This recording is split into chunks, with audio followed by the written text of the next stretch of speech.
No vasto Império Chinês, os apotecários eram verdadeiros guardiões da saúde pública e mestres da medicina tradicional. Eles preparavam e forneciam medicamentos naturais, usando ervas e ingredientes especiais para criar tratamentos poderosos. Além disso, diagnosticavam doenças e ofereciam curas, muitas vezes atuando como médicos onde não haviam outros. E aí, gente, tudo bem com vocês? Eu me chamo Neto, sejam bem-vindos a mais um vídeo aqui do Estante Japa. E no vídeo de hoje a gente vai conversar um pouco e analisar a história do mangá Diários de uma Apotecária.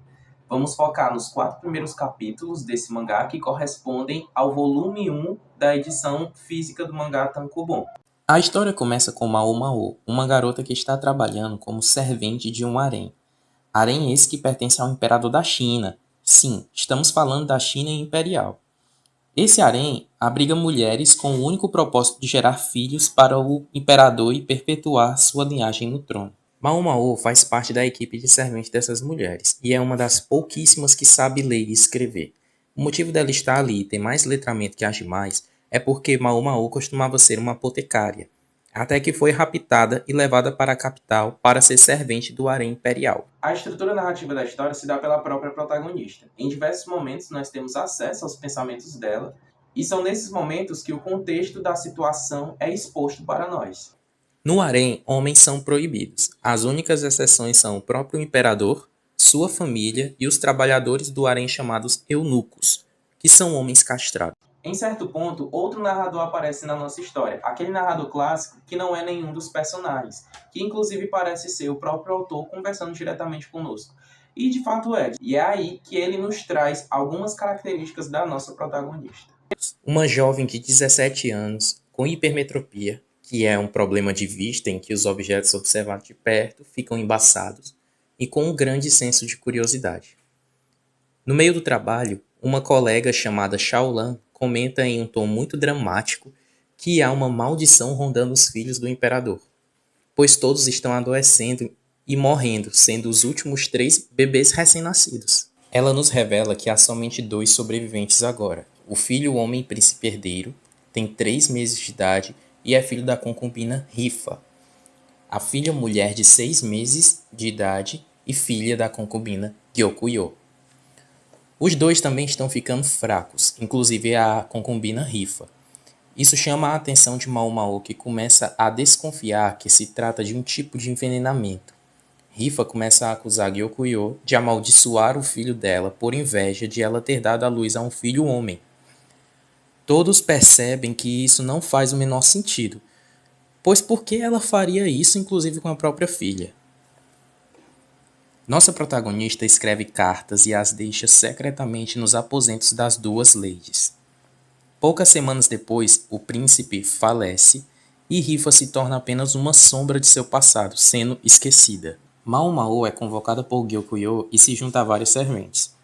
No salão, um funcionário direto da concubina, muito atraente, que chama muita atenção, consegue identificar que foi ela que escreveu as cartas e a leva para Gyokuyo. Gyokuyo nos revela o conteúdo da carta, um aviso direto. O pó facial é envenenado. Essa curta frase salvou a vida da princesa e de sua mãe. Mao Mao revela então que costumava ser uma apotecária antes de ser raptada e começar a trabalhar no harém.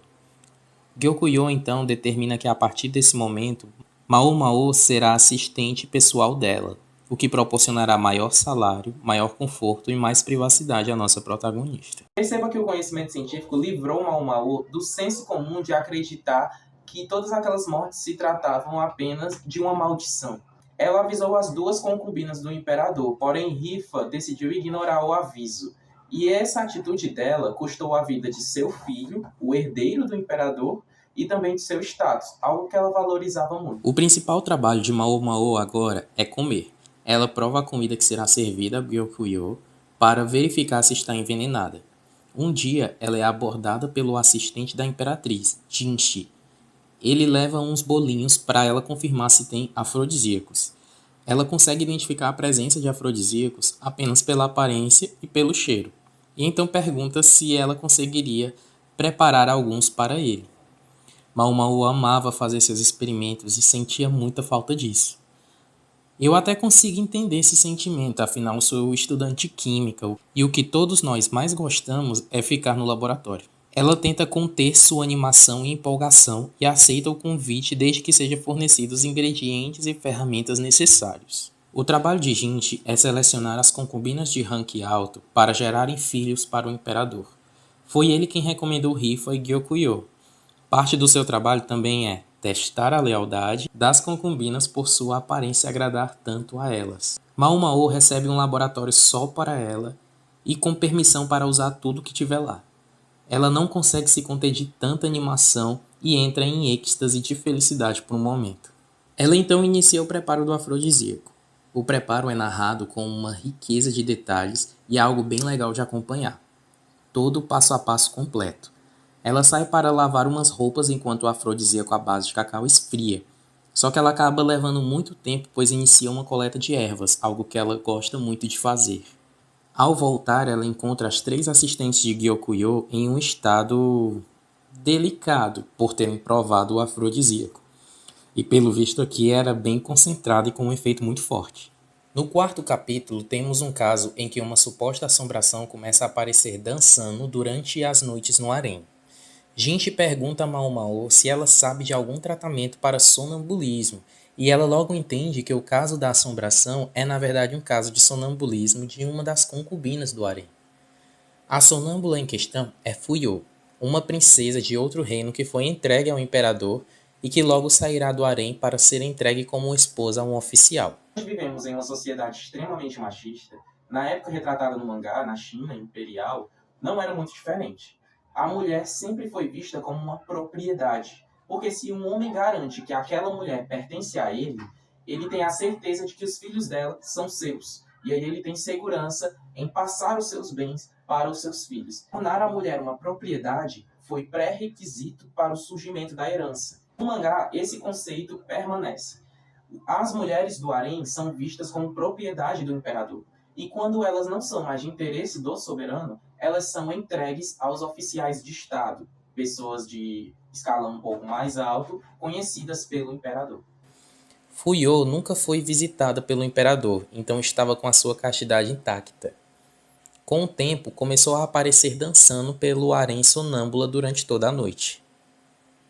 Mao Mao no primeiro momento não disse nada, mas depois de Gyokuyo insistir e guardar segredo, ela revela que se for igual a um caso que ela já viu acontecer em uma casa de cortesãs, Fuyo tem fingido sonambulismo para que não seja visitada pelo imperador e mantenha a sua castidade até ser entregue ao oficial, que nesse caso é a pessoa que ela ama. Nesses primeiros 4 capítulos, o que nós tivemos foram pequenas histórias que se resolviam ou no próprio capítulo ou no máximo em 2 capítulos, o famoso Slice of Life. Mas eu não acho que vai ficar por aí o mangá. A impressão que eu tenho é que, já que ele tem tantos capítulos, vai se desenvolver ainda uma trama principal. Nós vamos ainda conhecer mais a fundo os personagens de Diário de um Apotecário. Eu gostei bastante do mangá e eu pretendo continuar lendo sim, além de que eu também quero muito ver o anime, né? Já que tem muita gente falando que tá sendo muito legal. Se você quiser ver uma análise da continuação de Diário de um Apotecário, talvez um arco inteiro, ou os capítulos do volume 2, algo assim, deixa o comentário aqui embaixo, tá certo? Também peço que você se inscreva no canal, assine as notificações e deixe um like para apoiar o canal, tá bom? Se você gostou, compartilha com seus amigos, tá? Muito obrigado por ter assistido o vídeo até o final e nos vemos no próximo vídeo.